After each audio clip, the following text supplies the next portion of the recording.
for a breaker switch. 5 o'clock, I call this work session to order. Right. First up, Fire Authority Articles of Incorporation. Chief, that's your opportunity. All right. Good afternoon. Thank you everybody for having me. For those of you that don't know me, my name is Pete McCarthy. I have the honor and privilege of being the fire chief for the White Lake Fire Authority. The reason I'm here tonight, you guys, I believe, all received a copy of the proposed Articles of Incorporation.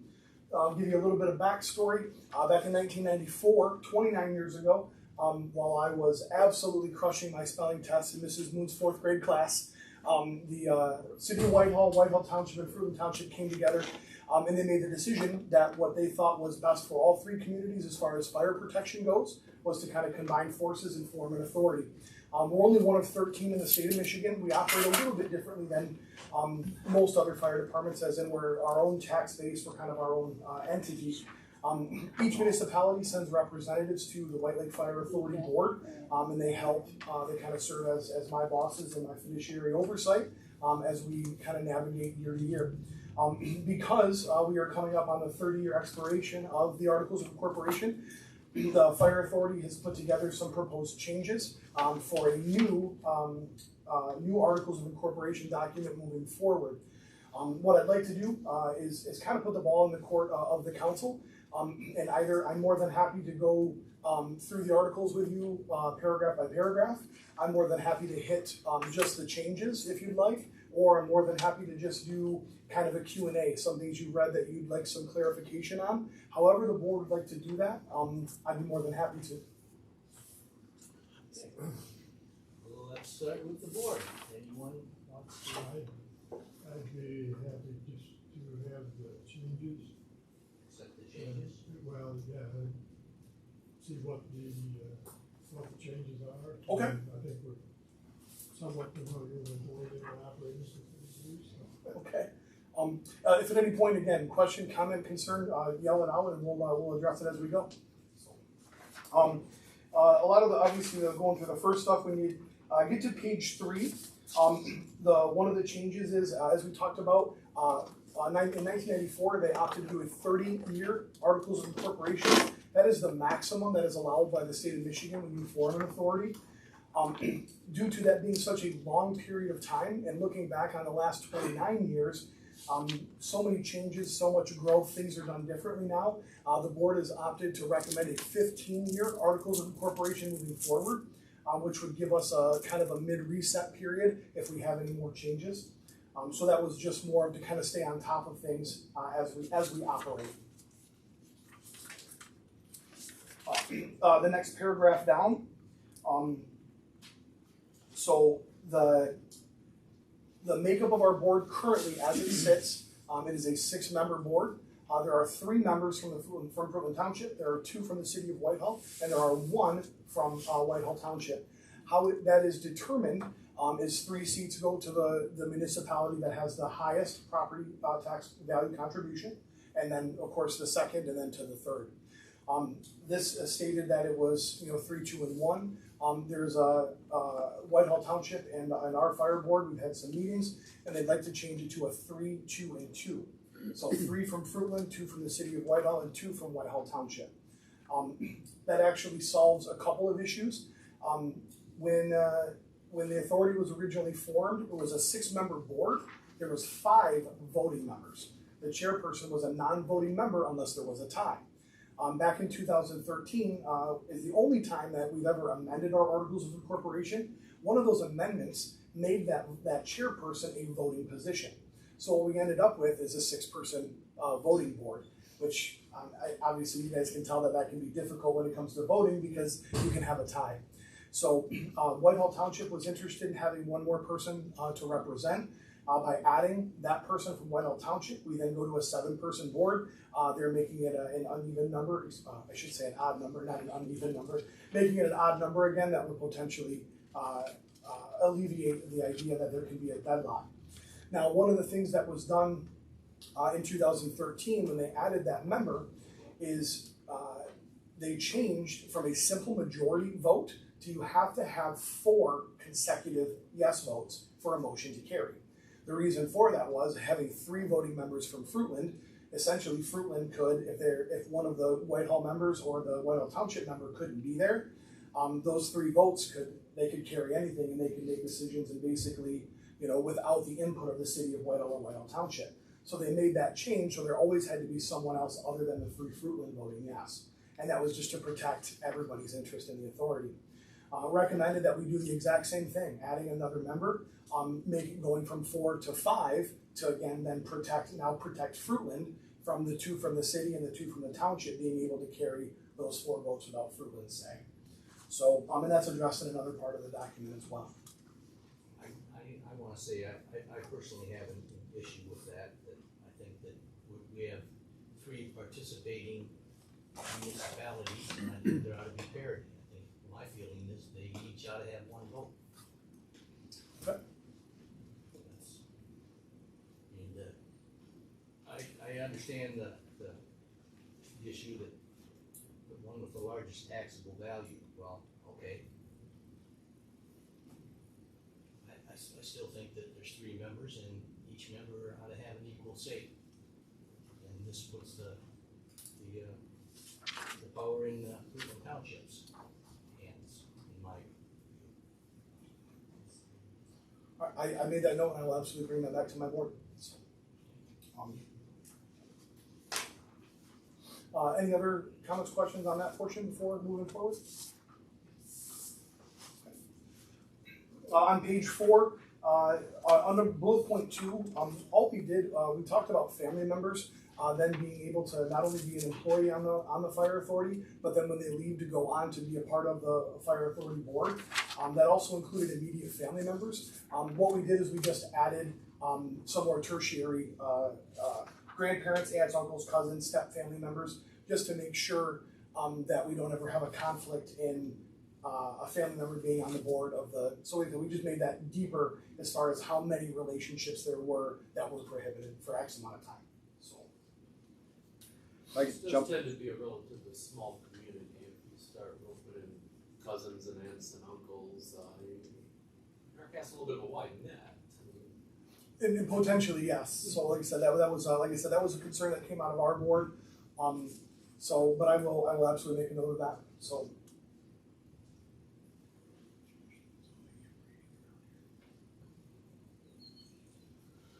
I did want to point out one. Sorry, I had taken a quick look at these. One inconsistency in section 2. It changed from 1 to 5 years, where a board member couldn't be employed. Yes. Yep. But back in section 2. Yes, sir. Okay, you already saw that. Okay. Yeah, we caught it, and Mr. Huber brought it to my attention. Oh, okay. We All had right. seen it. Yep. So, Okay. And I've got my fire authority board has got to revisit that. But thank you, sir. Okay. I don't know if that was mentioned. On page 4, a little bit further down, up until currently the way that it sits, our articles of incorporation dictate that both the chair and the vice chair come out of Fruitland Township. The proposed change is that the chair remains out of Fruitland, but the vice chair can come from any municipality. And then you'll note in the next paragraph, number 4, on page 4, you'll see that it changed from 4 to 5 members, as I previously mentioned. So why is the change from 4 to 5? I mean, just but as far as I know, any organization that's a majority of rules. Because of the makeup, if we go to a 7-person board and we only need 4 votes to vote, like for a yes vote, the city of Whitehall's 2 members, the Whitehall Township's 2 members make those 4. They can vote for whatever they want, and Fruitland Township doesn't have a say. They can be outvoted on everything, and that was the concern, and that was why they changed it when they added the 6th voting member. Before was because it was 3 from Fruitland Township, and a simple majority was 3 of the 5. So in order to do that, it just makes sure that more than one municipality has to be in the yes. So one municipality can't basically do whatever they want. There's some protection there.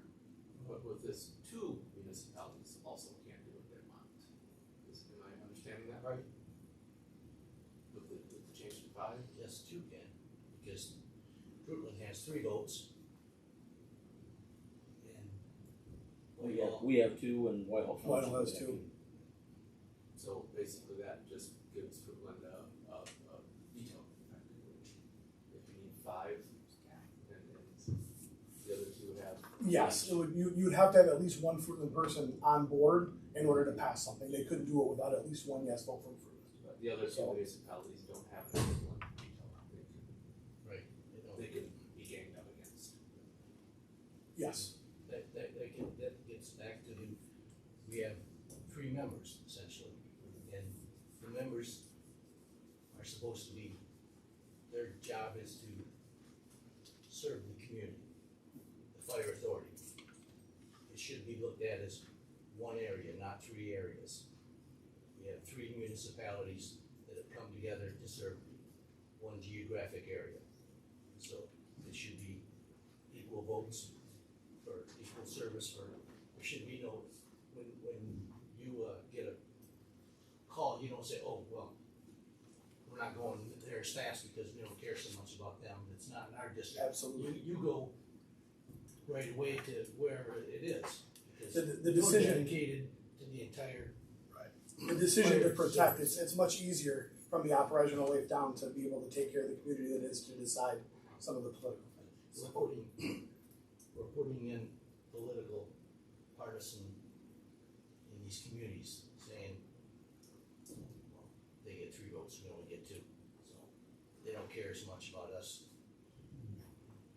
I try to think about other contexts in which, where we balance political authority in an area, and I'm having a hard time thinking of examples where that's based on taxable value.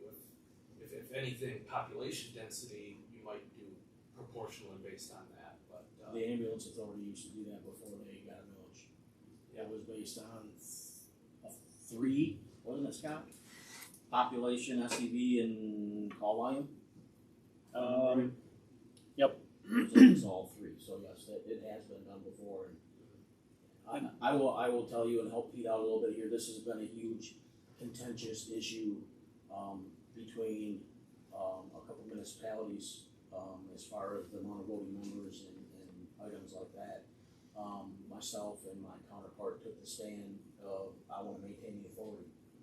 Our job is to make sure that the trucks get out the door and the guys are trained at the highest level, and we take care of our people.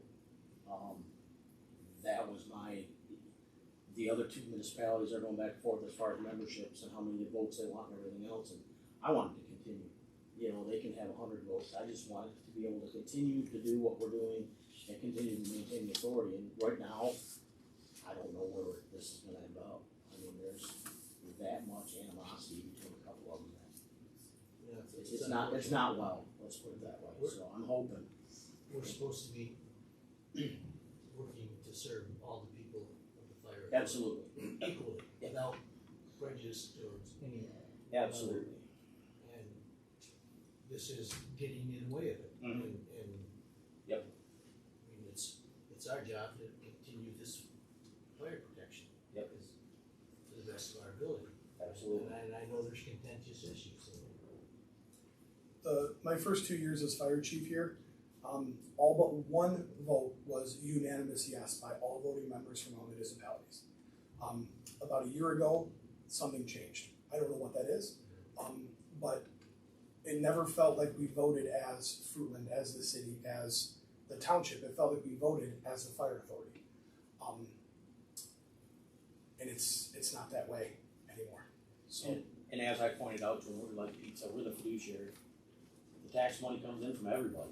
Right. Our job is just to funnel it and make sure it goes to the right spot. It's not Fruitland's money or Whitehall Township's money or the city of Whitehall's money. It's the fire authority's money. And I think there's people that don't understand that or have issue with that. And it all goes into the same pot. I mean, like you said, the same truck responds here, it goes there. And it's, like I said, I've been less and less hair and more gray hair over this issue for the last however long we've been working on it. So it took us almost a year to get to this point, to be able to at least get it out of the authority board and out to the municipalities. These documents in no way, shape, or form should they be rushed, because they are vitally important. But on the same side, in order for the authority to continue, we have to have all 3 municipalities' buy-ins, and then we also have to be able to get our new millage in this next spring to be able to fund whatever the articles of incorporation are for that period of time.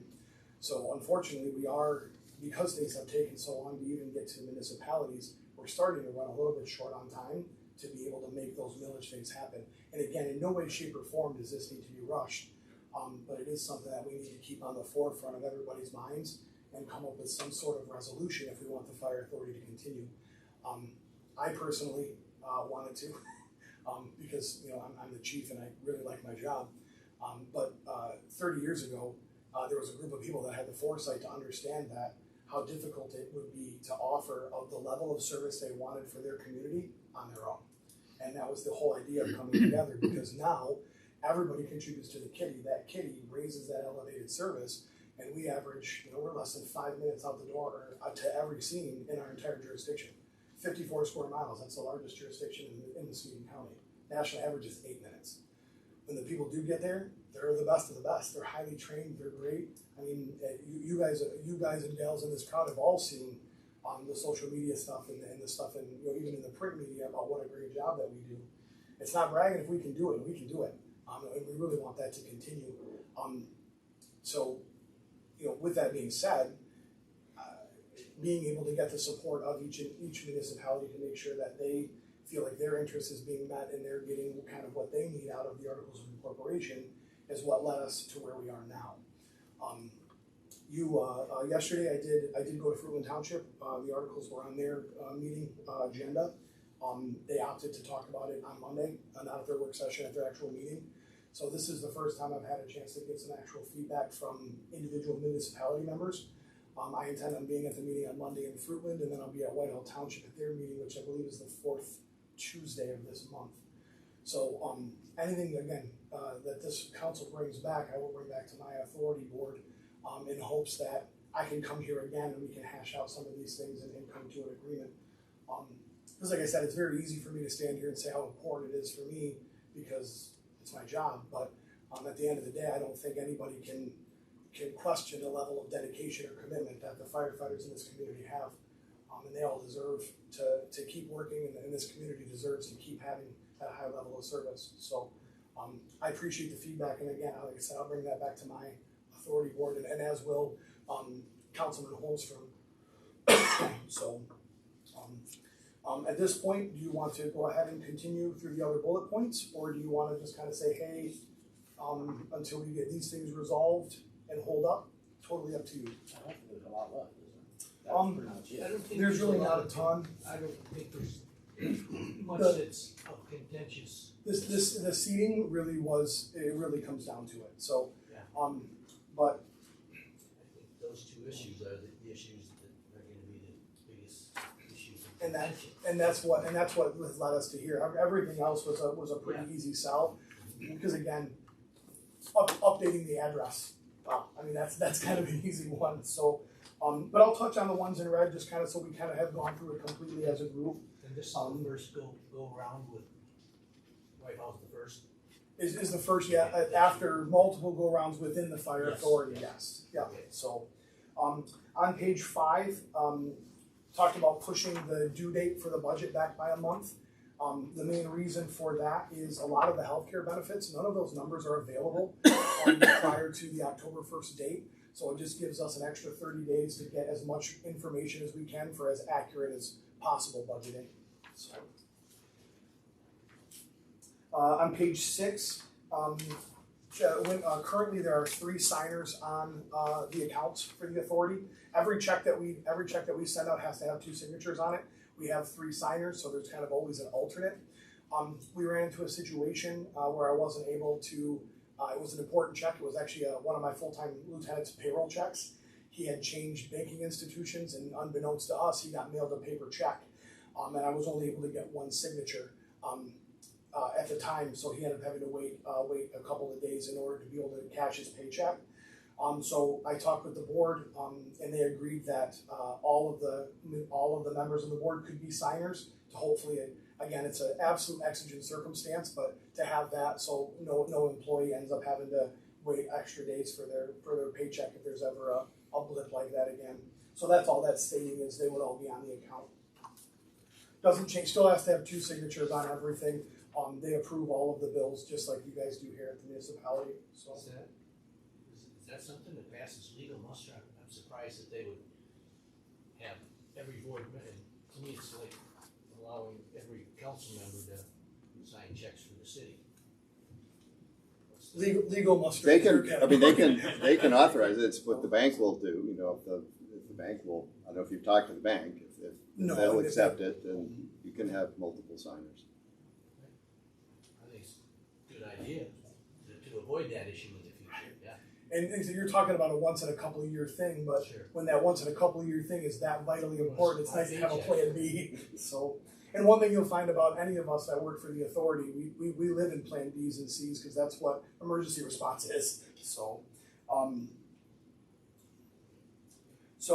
number 5 on page 6, basically the articles still stated, let me take a step back. The authority has its own purchasing policies and all of that that's in-house with our accountants and based on the rules and regulations with our attorney. Back when the authority was first formed, they would use those purchasing policies from the municipality that the CFO from our board came from. Well, years ago they decided no, we need to create our own policies and did that, but never removed that line out of the articles. So it was still stating, because Norm Kittleson, who is Mr. Holmstrom's counterpart, represents the city of Whitehall. He is our CFO designation on the board. So what that means is we would actually follow all of the city of Whitehall's policies and procedures when it comes to purchasing, which isn't necessary because we have all of our own built in. So that was just basically updating verbiage. There was a change made operationally that never got reflected back into the articles. So.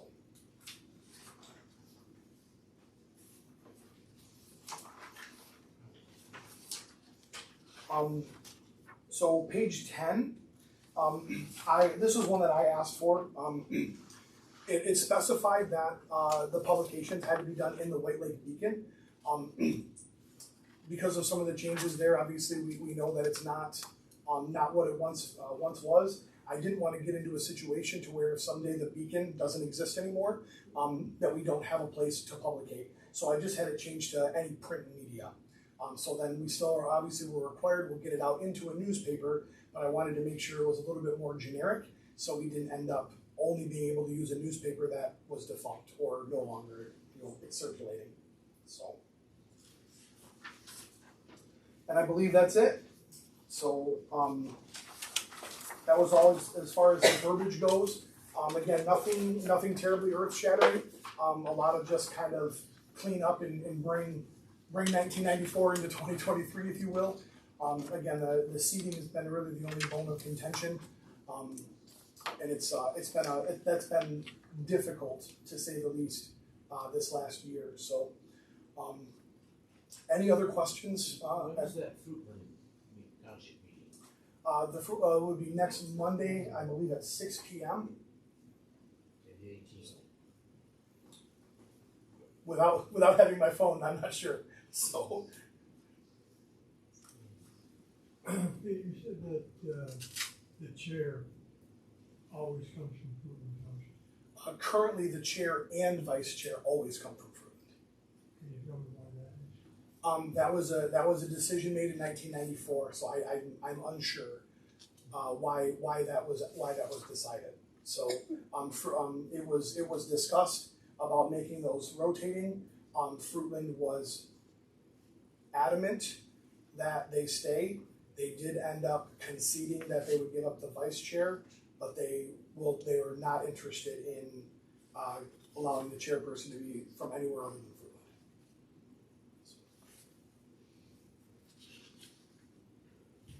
Fruitland. Back on page 4, the change in the board member from 1 year to 5 years. Yes. Isn't that a little excessive? Or not? Well, Or so- is there a reason? They're due to circumstances that we have witnessed in the last few years with employees and their families and how things have happened. There was some concern that if there was a concern that issues could still be issues after a year, and if someone who had a certain type of a vendetta or a certain type of a feeling toward the authority were able to get and be on the board, it could be detrimental to the overall operation. So unfortunately, due to circumstances surrounding certain things in our recent history, there was some concern about that potential. So that was there was a specific kind of instance and person that kind of dictated why they picked 5 years. So I just, you know, I totally understand. So without the backstory, you know, Yeah. so I didn't know any history, I just thought, you know, that seemed kind of drastic, but if there's a reason for it, then there's a reason for it. I don't have anything else. Anyone else? All right, thank you, Chief. cool. Before I exit, I want to say thanks again for letting me be here. The city of Whitehall has always been a huge supporter of ours. I don't get to interact with a lot of you on a regular basis. Some of you I get to interact with too much, but that's neither here nor there. So Mayor Salter and I get to do a ton of cool stuff together. I get a chance to work with City Manager Hubler, Director Brian Armstrong, and all of his staff. We really appreciate the relationship we've been able to build over the years, and we absolutely love serving this community and serving alongside all of you. So thank you for what you do, and again, thank you for the time. My contact information is very, very readily available, and I will leave a card here as well if you want that anytime. My cell's on there, email, question, comment, concern, laying in bed at night and go, man, I wonder what about bullet point number 6, and you want to reach out, don't hesitate. So, I have a question. The house across from the Eagles, is Yes. the date for? October 21st is going to be the day. Going to be an 8 a.m. start time. We'll be on scene about 6. And then we're going to go through, we're anticipating 9 room and content style sets. And basically what that is Deputy Chief Heidelberg and myself are going to go in and we're going to light things on fire. It's really that simple. So we'll move from room to room within the house. We'll set the fire. We'll allow to get some growth. We'll get some structural involvement. And then we'll unleash a team to go in and actually suppress that fire. Once that fire is darkened down, we'll reset. We'll move the burn area. We're hoping to do that 8 or 9 times. And then when that's all done, we've used up all that space. DC Heidelberg and myself are going to go in and actually do a series of sets simultaneously to bring the house all the way to the ground. So, and for any Eagles members in the room, we greatly appreciate the support and donating that structure. That live fire training like that, when you have the heat and you have the smoke, and it's just invaluable. So for us to be able to have that opportunity is absolutely amazing, and we're very, very grateful for it. So, and again, we appreciate the city of Whitehall's support. Obviously, with it being in your jurisdiction, we reached out to everybody and kind of made sure it was something that we could pull off, and we had everybody's blessing before we actually met with the Eagles. So again, another huge thank you to the city of Whitehall. Any other fire departments are going to be involved in that, or just White Lake Fire? Yep, no. So what I've done is I've looked at our mutual aid companies. So basically, North Muskegon, Muskegon Township, Dalton, Holton, Blue Lake, Montague, and then Grant Township, just inside of Oceana. I've spoken with them about sending a couple of members. Because I am limited on what I can do, I've asked them to keep their numbers small, and I've asked them to try to target their firefighters that will benefit the most from being inside this environment. Try to give me the guys and gals that have never done this before. And I've also asked for them to send a command officer representative with their new people, just so that they have a tie into their own command structure while they're on scene working with us. So yeah, we hope, I mean, it could be up to 8 departments. I don't have RSVPs exactly back yet, but it definitely will involve the community. White Lake Fire does a great job, but mutual aid is where it's at. Everybody calls each other for help now. We go and help them, they come and help us. The more that we train in those scenarios, the better it is when that day comes, because now when you're going in a burning building, at least that person's not a stranger. You actually have trained with them, you know a little bit about them, kind of makes the whole operation a little bit smoother. So. Thank you, Chief. All right, so I have my own board meeting to prepare for, so I apologize. I'm going to go ahead and make my exit. I hope nobody feels that's rude, but I'm going to get out of here. All right. Next up, movies in the park. Mr. Holmstrom. I set a proposal in front of you guys. I gave one to everybody. Roughly, these are rough numbers. Like I said, Amazon and those, we all know the numbers change on a regular basis. Whose sale who has what one day. This essentially is equipment that's needed for it. One of the issues that Muskegon Township has had is not enough volume. So on ours, they were using a set of speakers. I put 2 sets of speakers on ours. A little more volume, a little easier for people to hear that are sitting out in the crowd to hear the actual and not have to read lips on the screen. The screen is a blow-up screen. It's about 30 foot. Blows up with a fan. That's what they use, a projector. I mean, it's all pretty simple. The thing at the bottom there where it says movies, that's what they use. It's a pretty simple system where you pay them the royalty fee for the movie, and they send it to them, and done and over with. So, sponsorship is what they're using. Muskegon Township, and again, I'll use them as the pivot point. They've gone great guns. They've got Wesco involved with popcorn, and they do hot dogs. I mean, this thing can go as big or as small as what we want. People can bring their own stuff, their chairs, sit there and watch the movie and be happy, be done. I think we got a pretty good place at Goodrich Park there for it. We got the hill, put the screen down by the lake, and you pretty much have a natural elevation so people can sit behind each other and not get blocked. So, thought I had. Think it'd go over well. I think it depends on what you want. First run movies or again, Township is targeting kid age movies, so depends on how old you want them. You know, if you want to bring in the Minions, that might be $100 or something like that, and you get a new movie and it's going to be a couple hundred. But they got all sponsorships for all their weeks. Now I'm thinking that maybe Memorial Day through Labor Day, that period for this, just pick a night and do it, and just do it at the same time. Just avoid conflicts, because I know they do it. Tiny Town over Montague does it. I just don't want to do it the same night they are. Or just pick a night that, and I'm sure we're gonna have people. I mean, again, it's a family thing. Let's get the families back together. So you don't get these movies in a bundle like they show there? No, essentially, Steve, what you do is you say, hey, I want what do we got on there? One's the Barbie movie. The second one's the Minions, and Mario Brothers is on there. Puss in Boots is on there. Just say, hey, I want this movie, and if I remember right, it's sent to you. I don't remember if it's sent to you via email or a disc, and you just got to return it. So that's why I got the DVD player on there, the Blu-ray, and you just plug it in, and just playing disc at my house. But I mean, I've got probably a couple hundred DVDs at home, but we can't use them because they're all copyrighted. So as much as I want to be able to plug one in and go that route and get in trouble, so don't want to do that. Where are you guessing that proposing that this $1,700 comes from?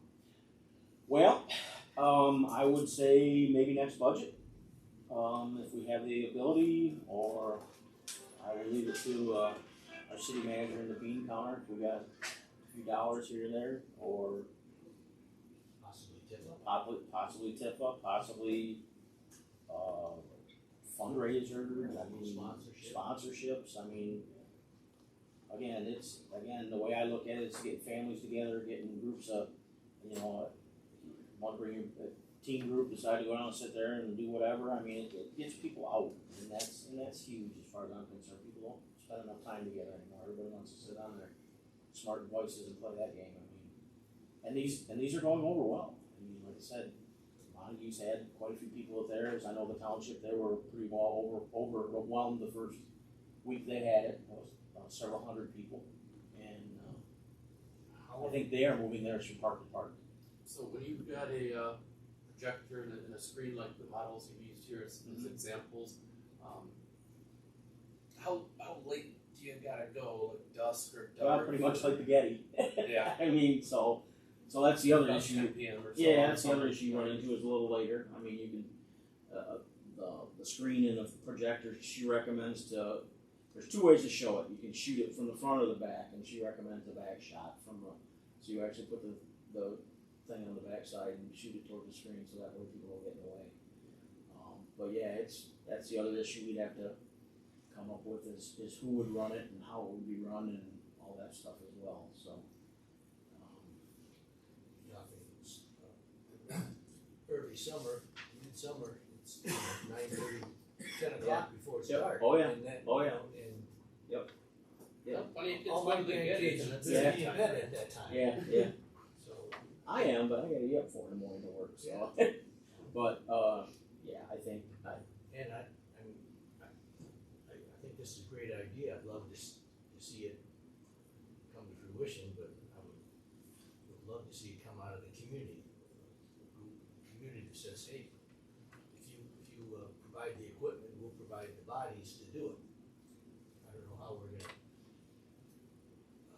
get the people to set it up, run it, take it down. I mean, is that something that we'd ask the Parks Department to do? yeah, I don't know who could do it. I know, the township loans theirs out to other municipalities. I know they loan theirs out to Roosevelt Park ones and stuff like that, so.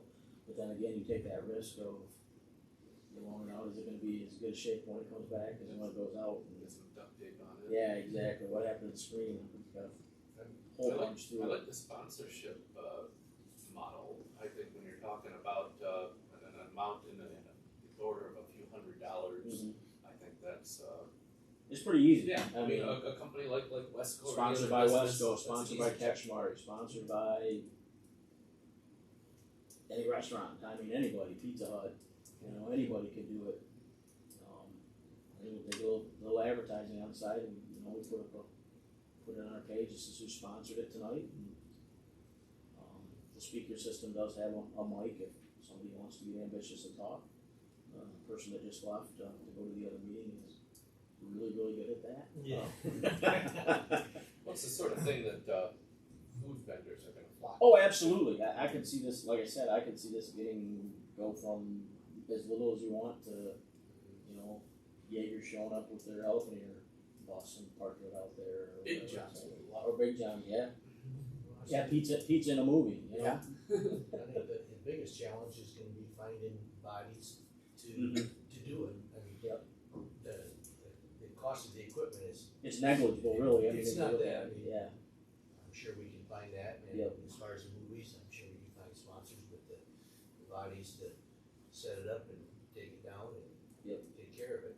That's, Yeah. I think that's Well, we got till special part of the puzzle. yes, we got till next summer to figure that out. If we decide to go this route. Well, they But- could take a huge crew. One or two people maybe. Yeah, a But couple just make people sure the and a machine trailer doesn't, can do it. the movie doesn't go down and get a glitch in the middle of it or something. Yeah. Everybody stands there looking at it. And you're gonna probably need a trailer or a truck to put the speakers and stuff in, and Yeah. and a place to store 'em.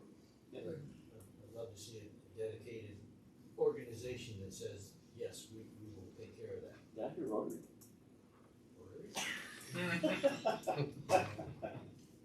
Well, if I could, I'd just like to throw something out there. Yes, sir. I like the concept, I like the idea, free movie night, get the community together type thing.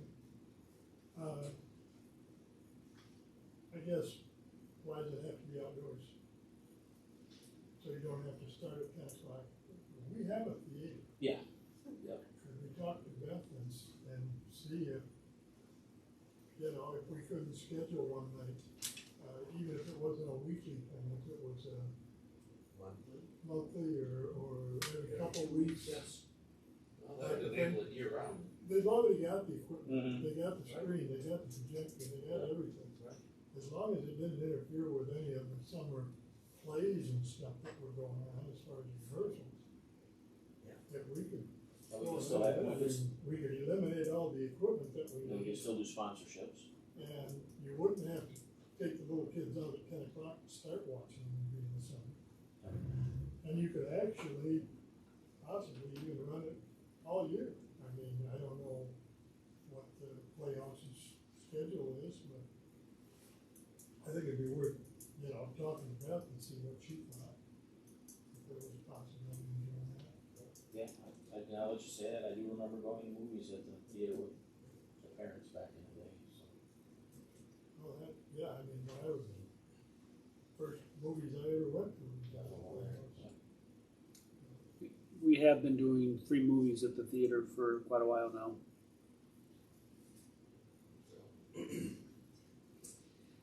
Either or.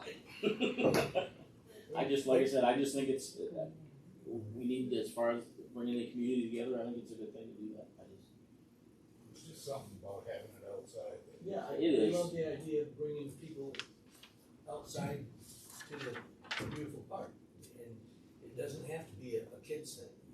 At least during the warm weather. Now one of being the, outside like that, it provides a little bit more opportunity to mix and mingle with your yeah, neighbors. and, you know? and if the kids wanna go run at the playground and not watch the movie, they can do that too. Yes. The thing too though, was being outside and great, Yeah. I'm all for that, Yeah. but if you've got a scheduled night for it, And it rains. and it rains. Yeah, yeah, It's outside, what are you gonna do? Yep. yeah, we have a bunch of parking spots to watch it. Yeah, so like I said, I'm just throwing it out there for thought. We can ponder it, work on it, massage it, make it ours, and find out if that's what we wanna do, or go the other route with it, but, I think it's worth exploring. You're the chairman of that committee, right? I mean, I support it as well. I'd love to see something going forward, but, you know, with any issue, unless there's a champion out there saying, let's do this, then things just kind of die away, so. Yep. Yeah. alright, We'll add it to the budget discussion for next year. I think it's worthwhile to discuss it. Even if there are sponsorships, the money would be coming into the city. As far as revenue, we would expend it. And we'd still have to pay for the Yep. movies. My only two thoughts on this, which is devil in the details, is our parks close at 10. And you're calling it a 30-foot screen. At Goodrich Park, I'm thinking it's a 30-foot sail. should be. We'd have to take some serious look at how it's anchored, because There's- having spent a lot more time at the marina this summer than ever before, there's a lot of wind down there. Yeah, really true. Most of the time. Yeah. Off the water. I live a block from the lake and it seems like it's almost calm at my house when I go down by the lake and it's blowing like crazy. Yeah. So just two small details to work Yep. through. And we do have other parks. You know, we got a funnel field would probably be a good spot.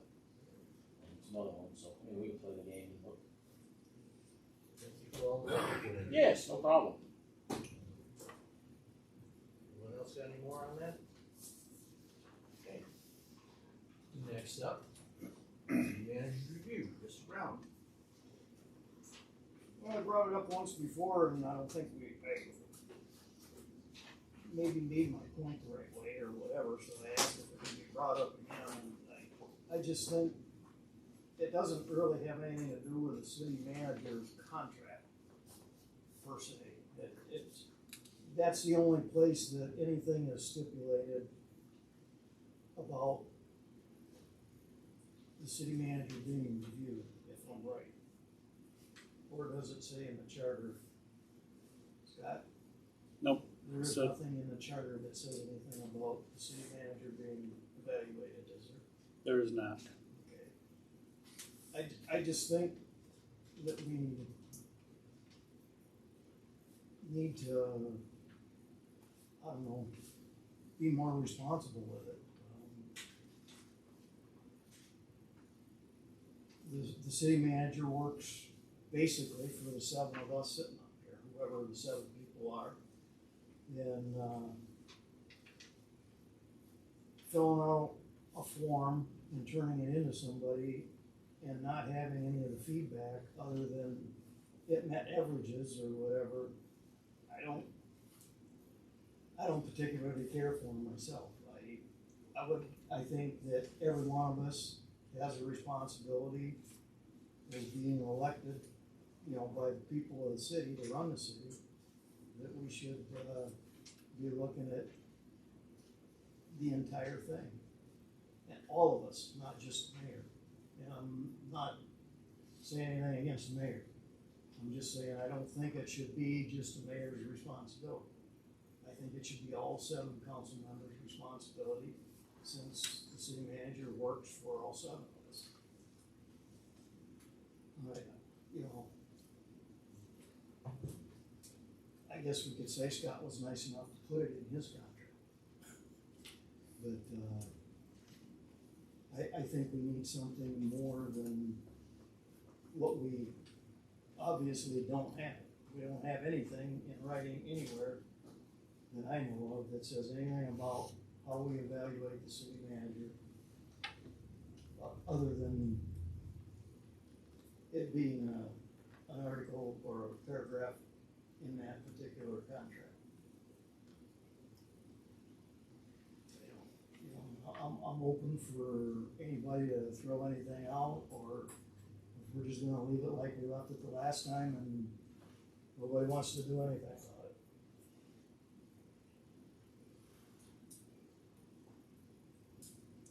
Does anyone have any comments they wanna make? I didn't have a problem with the way this was done the most recent time, where you have these series of things where you grade them on it, but it probably should be written somewhere that that's how we do it, and not just, maybe not just in a particular contract with a particular city manager. Maybe that should be the way it's done all the time. I don't know. It should say so somewhere. That's what I'm thinking. Is that what you're talking about? Yeah, that's what I'm saying. Does I everyone, agree with that. does everyone in the city receive or like DPW, their supervisors do an annual review in that? The process that we go through with the rest of the employees, which is kind of generic in our personnel manual, is that employees receive an annual review up till their 5th year, because they are eligible to be at the top of their pay scale after the 5th year. So there is a quantitative reason as well as a performance base for doing the evaluation. After that point, and I've never been a big fan of the annual reviews, whether it's, you know, the ones I'm giving, department heads are giving, or the ones that I'm receiving, because I don't think it's fair to wait, you know, 11 months and 28 days to get the feedback. So what we do is after the 5th year, there are no reviews other than daily. You know, Brooke, you did a great job, or Stu, I don't want to pick on anybody, you need to improve in this area. We do it on a daily basis. It might be verbal, it might be written, you know, it might be written commendations, it might be written reprimands. But we feel very confident that after 5 years or 20 plus years, that the employee is doing a good job. If there is a need for correction, we address it right then and there, not, you know, You're more proactive than reactive. rather than 11 months ago, you know, later. And, you know, there's tons of studies, you know, a lot of times it's a halo effect. You know, if you're sitting down to review an employee and they just ran into a burning building and saved 5 people, you get that halo effect. You know, so you're basing the review on that one instance, or if it's a negative one, not, you know, focusing on the entire year's performance. So that's why we've switched to, after the 5th year, it's a daily, sometimes hourly. If it's actually hourly, then it's not going well. I didn't mean to suggest that this review be done every year either. I was thinking, like you said, maybe every 5 years. Because then you're gonna get different inputs from probably some different council members after 5 years. Well, and that's why my original contract called for an annual review to be developed in consultation with the council. So it was more, in the contract, it was a little bit broader. My first 2 years, I actually had the written, you know, fill out the form, do the composite feedback. There had been nothing written in that formalized process until 2 years ago. And we also switched, it used to be the February following an election, which council members and myself felt that, you know, you've got November, December, January to rate the city manager. So that's why we moved it and put the election and the review on opposite years, so that there's a little more of a basis versus just 3 months. Again, you know, might be a great 3 months or a bad 3 months versus an entire year plus of actual evaluation. And it's basically been every 2 years. And normally in February when I don't forget. If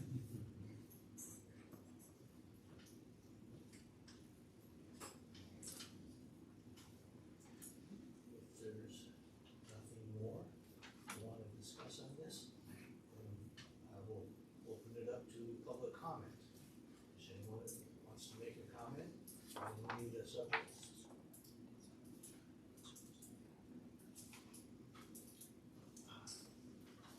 Right. There's none.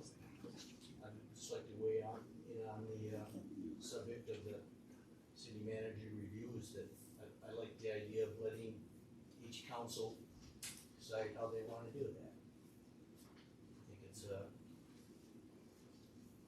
my mind, that's the best way is to let the council decide how they wanna review the city manager. Each can put that in the contract. The next city manager is gonna have a contract that's gonna be different from Scott's.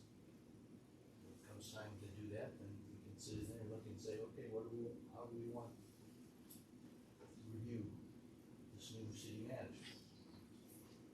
Leave it to the next council, rather than putting something firmly in place that gives us opportunity to move and adjust with the times. Based on that, we're adjourned.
down for the bridge walk on Labor Day, and I parked in the old pin heads and walked over there, and I'll tell you, both ways, coming and going, I was hearing a lot of conversation from people saying, was not real happy with what it was. And I was disappointed to see that we hadn't, and I realize it takes time, but, gotten to painting over, like you said, what is not supposed to be painted in. That's it. Sean? No, I won't reiterate what's already been said, so nothing else. That was the same thing that I had to bring up. I crossed that one off as well. I got two other questions though. 201 project, or 102? Any movement? Have we heard anything since the last 2 weeks? No. Okay. I've been emailing with their architect. They're still drawing up plans. So I would be highly surprised if any dirt was moved before the end of the year. Stuff like that. Yep. Stuff like that. And the other question is, have we heard anything out of was it MDOT on the exit out of Big Guns at all? We have not, but we haven't pushed that as yet. Alright, because I knew we were waiting to hear from them, but if we're waiting as much as the fishing bridge, it may be or the fishing platform. That's all I got. We have received, Yes, Eagle has approved the plans. That is completed. So we are moving forward with getting the fishing pier fixed. Fishing dock. The fishing pier? Gonna go back and ask about. And Is that anything that's gonna get done yet this year? Or? We're hopeful. It's a small project, so we think with a small project and it's not overly complicated that we can get a number of bidders that can probably still get it done, maybe in time for ice fishing. But yeah. Okay, thank you. some tracks down there instead of wood would be great too. Pardon? The fake lumber boards on the top versus regular lumber would be nice if we could do that too. I know it's a little more on the I'm not the sure front- what a I'm little not more sure on the what's front end, but I'm not sure what's spec'd out, but Yeah. I can double check on that. doesn't deteriorate as quick. As long as the art wall is subject, I'll throw in mind that I still support the art wall. I think it's a good thing. I've seen some, what I thought was fantastic art. I've seen what I consider just scribbling. It dismays me to see some of the great art vandalized, but I'm hoping that the vandals will get tired of trashing somebody's art, and the true art will bloom and continue to grow there. And with that, we will move on to public comment. Yes, sir. Mr. Mayor, Council, Kim Sear, Muskegon County Commissioner for the Great Lake North. So, I'd like to introduce to you, this is a publication by Muskegon County. It's called the County Communicator. I'd like to address briefly some items in here. The Muskegon County Resource Recovery Center, which is the wastewater and the solid waste, is having a celebration, 50 years in business. Join us for celebrating 50th anniversary of Muskegon County Resource Recovery Center on Saturday, September 30th, from 10 a.m. to 2 p.m. Family-friendly event. We'll have various clubs hosting events on the site, food trucks, ambassador animals, tours, and so much more. Where's that again? Pardon me? Where's that again at? It's out at the wastewater At the site. wastewater. Yep, right out there. And we have Muskegon County campus now. It's been a year since we've been in there at the Baker College location. We have 8 different departments down there. The rest of them are coming slowly. That's the majority of them, but some of them will be a while because Baker still has some of the parts of the facility that they're using. So it'll be a little while probably before everybody has moved over there who's going over there. And there's a curtain wall update. The Hall of Justice downtown, I don't know if you guys have been downtown, but they're getting a whole new curtain wall, and that's the whole facade on the building is being replaced because the other one was basically falling off. And we're also building out offices in the 4th floor. We've got another courtroom that we're setting up there. All of those repairs and construction was paid for by ARPA funding. County Department of Veterans Affairs, during the month of July, over 350 veterans and their families or members received services from our department to include assistance in forms of soldier sailor relief, burial, service officers, food bank, housing, and many other forms of assistance. So the Veterans Department is doing a good job down there. And here we have the county commissioners, color glossy photo of them. If you'd like to have that taken home, put it on your refrigerator, that'd be great. We appreciate it. I know, that's what I was thinking. And the last page on here is this is really good. It's got all the county board meetings. They're all listed here. And then the details on what boards are meeting when. And they love to see the constituents of the county down there to show up. If you haven't been to a meeting, I would suggest you go to a meeting just to see what's going on down there. And I would suggest that you go to a committee meeting. You can go to the full board meeting, but you won't learn much. I had an individual there today. In the full board meeting, we had, I think, 14 different motions, and we basically, at the full board meeting, we're just confirming what we did in the committee meetings. So we'll vote for items 1 through 15, and everybody will vote yes, and everybody's going like, well, are we going to talk about this? No, it's already been done. If you want to hear them talk about each one of the motions, you need to go to the committee meetings. Just some information on that. So I have a few of these. Watch my step. Where's the yellow thing? Yeah, right. So if you, and I think that's available on the website. I'm not sure where to find it yet. I'll get that information. It's on the county website, Ken. It's on the. It has. You found it there. Good. Yeah, I'm on the website right now. Thank you. Thank you. Any comments on that? Any other public comment at this time? Yes. Tom Zimmer, 902 South Cove in Whitehall. And at the last meeting, I had mentioned that I thought the idea of art down there was a good thing to try.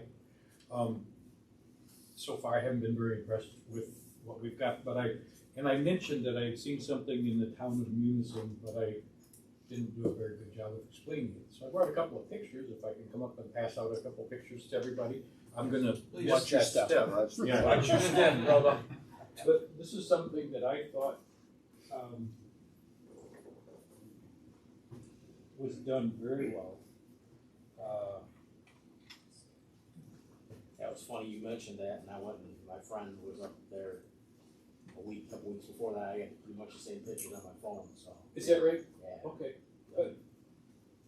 I thought this was a very good alternative, and at least something that you could think of. And Yeah, it's the place. yeah. Anyone else? And that's basically all. I just wanted y'all to get a better picture of what I tried to say, a picture worth 1,000 words and all that. So, Thank you. got it. Thank you. Hi guys, this is Lillian Morningstar, 912 Lakeview Street, Whitehall, Michigan. Two things.